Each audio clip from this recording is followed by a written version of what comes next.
Bonjour à tous, bienvenue de votre Liberty Mag. Nous sommes ravis de vous retrouver comme chaque semaine, toujours en compagnie de Mickaël.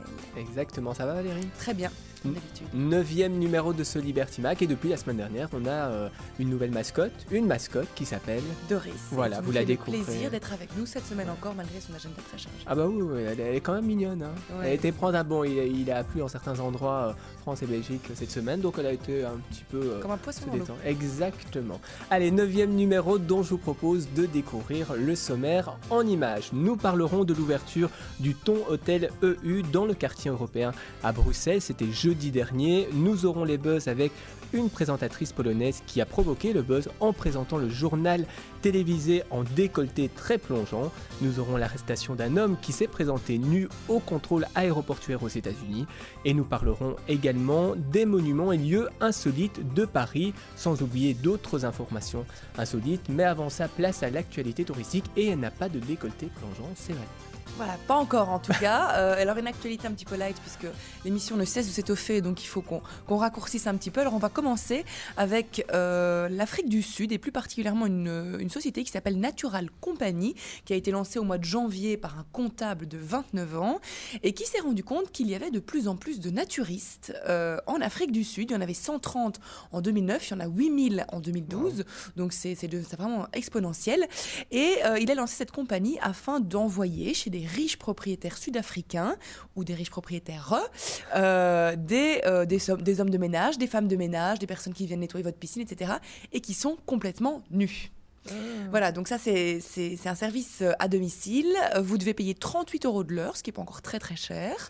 Bien sûr, il y a une charte quand même. Vous n'avez pas droit d'avoir de relations sexuelles avec la personne qui vient chez vous, mais vous pouvez avoir des petites attentions coquines. Alors bon, c'est pas complètement défini. La limite on ne sait pas exactement ce que ça veut dire, mais en tout cas, ça fonctionne super bien. Il a déjà dans son catalogue, si on peut dire, 75 hommes et femmes, donc c'est pas mal. En général, c'est des personnes qui sont relativement très bien foutues, des très très jolies femmes, et ça marche de mieux en mieux. Alors il faut savoir que du temps de l'apartheid, évidemment, c'était très très strict. On n'avait pas droit de danser le dimanche, même les hommes n'avaient pas droit, le jour du Seigneur, de porter des chemises à courtes manches et de montrer leurs avant-bras.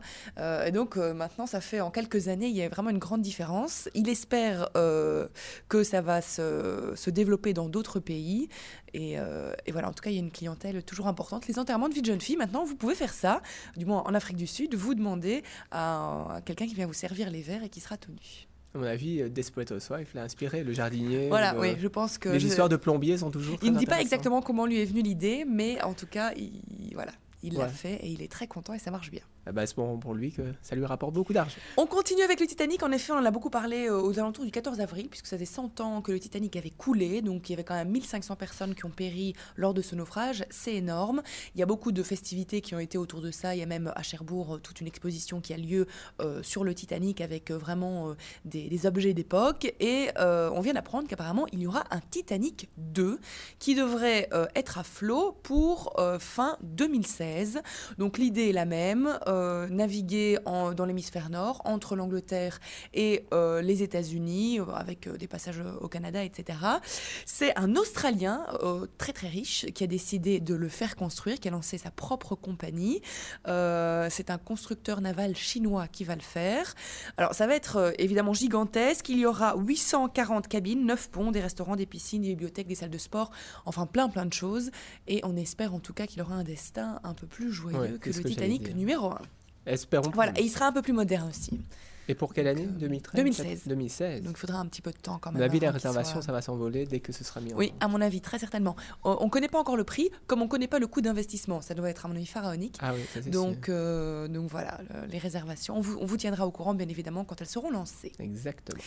Alors, on continue avec une autre compagnie, la compagnie Cunard, qui a 3 paquebots, notamment le Queen Mary 2. On en a plusieurs fois parlé.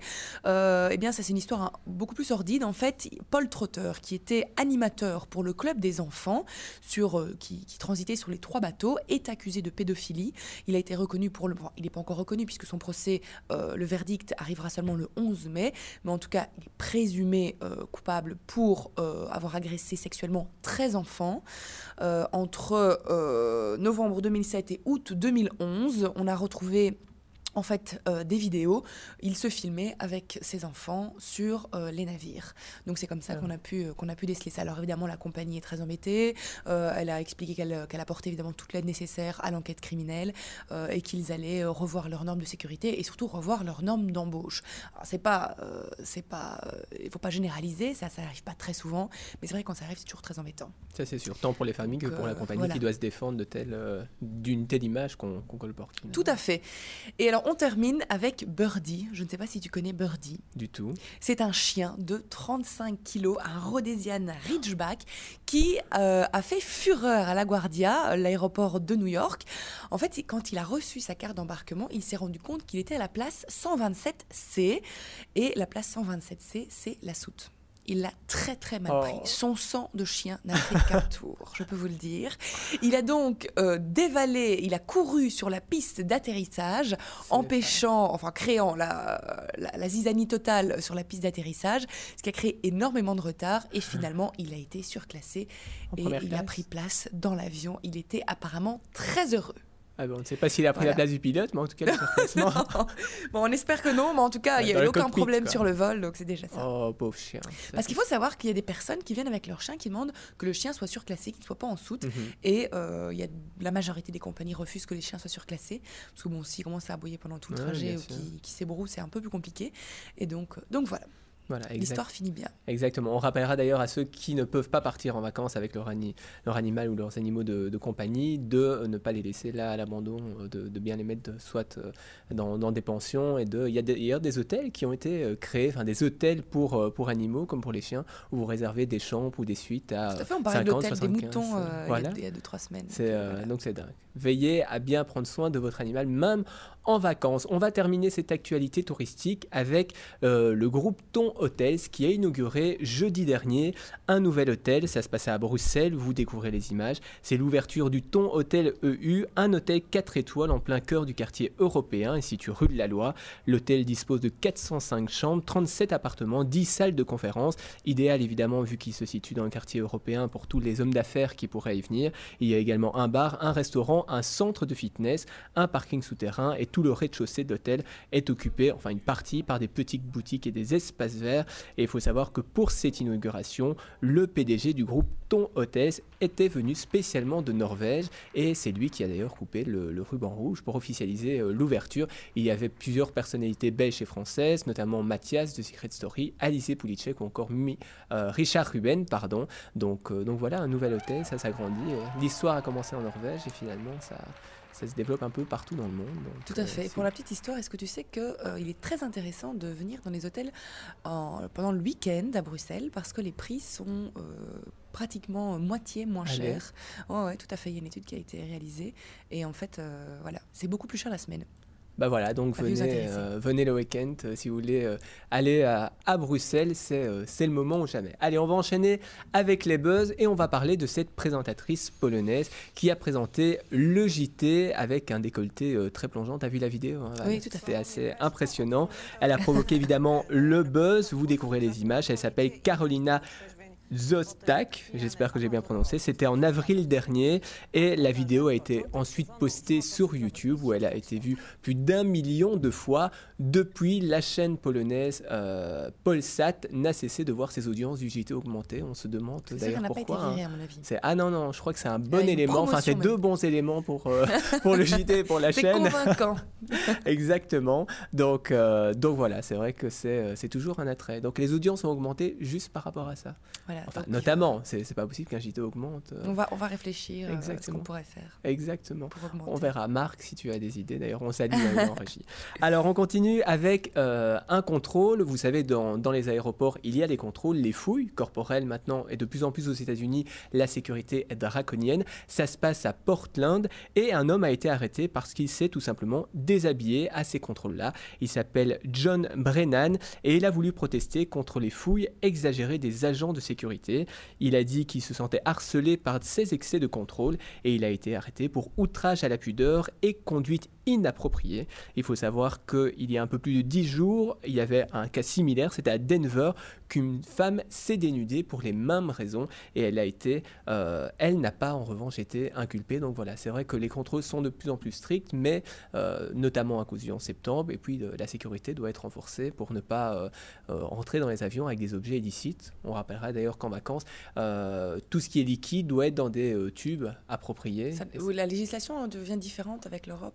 Mais c'est vrai que de toute façon, il y a de plus en plus de, comme les médicaments, certains médicaments, les lames de rasoir et tout ça peuvent pas être pris en cabine. Donc méfiez-vous avant de partir, ne soyez pas... Et prenez votre mal en patience. Voilà, exactement. Ça, à mon avis, il en faut, surtout aux États-Unis où les mesures, on a déjà vu des vidéos où la sécurité est très draconienne. Et on va terminer ces informations insolites avec une histoire de carte postale. Généralement, ça met quelques semaines à arriver, donc quand on part en vacances. Généralement, maximum, si on va dire un mois, si elles arrivent. Et justement, dans ce cas-ci, c'est Monsieur McMurray qui a reçu une carte postale que sa mère avait postée en 1958, donc plus de 50 ans après. Alors, comment est-ce possible ? Tout simplement, en fait, la carte est arrivée chez Madame Fulcher, qui habite la même rue que ce monsieur, mais elle, c'est en Floride, alors que ce monsieur, c'est en Géorgie. Donc voilà, c'est un problème d'État.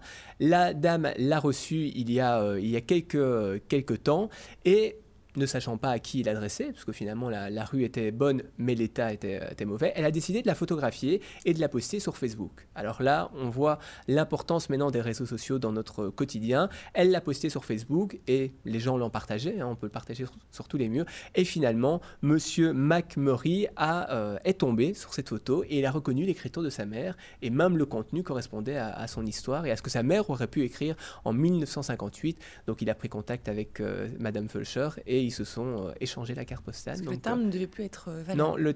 Non, à mon avis, pour le coup du timbre, elle a fait pas mal de voyages. Voilà, c'est sûr. Elle a transité, à mon avis, elle a fait toute la circonférence de la Terre, mais c'est pas mal l'importance des réseaux sociaux. C'est vrai qu'on la découvre là. Donc, et moi, j'avais déjà eu une histoire comme ça. J'avais envoyé des cartes. J'étais partie en octobre-novembre et puis j'avais posté à la réception et l'hôtel avait fermé pour l'hiver. Et quand ils ont ouvert l'hôtel, c'est véridique, au mois de mai, eh bien, ils ont vidé la boîte aux lettres, ils ont posté la carte. Donc ma carte est arrivée 6-7 mois après. On ne me croyait pas, on m'a dit oui, tu racontes des belles histoires, tu m'as jamais envoyé de carte. Eh bien, si. Eh ben voilà, comme quoi, même 58 ans après ou 7 mois après, vous pouvez recevoir. Donc dès qu'on recevra une carte postale d'un ancien téléspectateur, je ne sais pas. Voilà, tout à fait, on peut, bah oui. on peut toujours espérer. Alors, on va terminer avec une dernière news. C'est un site internet qui s'appelle Letroom. D'ailleurs, vous avez le site qui s'affiche en ce moment au bas de l'écran. En fait, c'est Paris insolite. Donc, c'est comme une carte Google, si vous voulez, avec des points qui sont référencés, avec des rues qui sont cachées, des endroits insolites, enfin, toutes des choses que vous ne retrouvez pas dans les guides classiques. Donc, par exemple, vous pouvez retrouver la cathédrale Saint-Alexandre Nevski, l'hôtel Drouot, la rue du chat qui pêche, ça fait pas mal. Ou encore le boulet de l'hôtel de Sens. Enfin, c'est autant de choses que vous ne pouvez pas retrouver sans ce site internet qui est vraiment très bien fait. C'est totalement gratuit et puis vous pouvez découvrir Paris. Si vous avez déjà été de nombreuses fois, c'est l'occasion de découvrir Paris sous un autre angle. Exactement. Donc voilà, vous découvrez l'adresse à l'écran et il faut savoir que le site fera plusieurs tomes. Je ne sais pas comment on dit pour les livres et les plusieurs tomes. Versions. Voilà, plusieurs versions. Parce que c'est vrai qu'il y a pas mal de lieux insolites ou cachés. On ne visite jamais une ville de fond en comble. Et c'est l'occasion de découvrir les petits coins perdus. On va vous rappeler le site internet de Liberty TV pour nous envoyer toutes vos informations. C'est le www.libertytv.com/tv. On rappelle également notre page Facebook et notre page Twitter. On attend toujours vos commentaires qui sont très intéressants, qui nous permettent d'évoluer de semaine en semaine. Exactement, sans oublier notre adresse mail télé@libertytv.com où vous pouvez nous adresser également toutes vos remarques, vos buzz, ceux de cette émission. Vous pouvez les choisir vous-même. On vous remercie évidemment d'avoir été avec nous pour ce 9e numéro. Et puis on vous retrouve avec plaisir la semaine prochaine. Exactement, ça fait toujours plaisir. Voilà, tout à fait, à la semaine prochaine.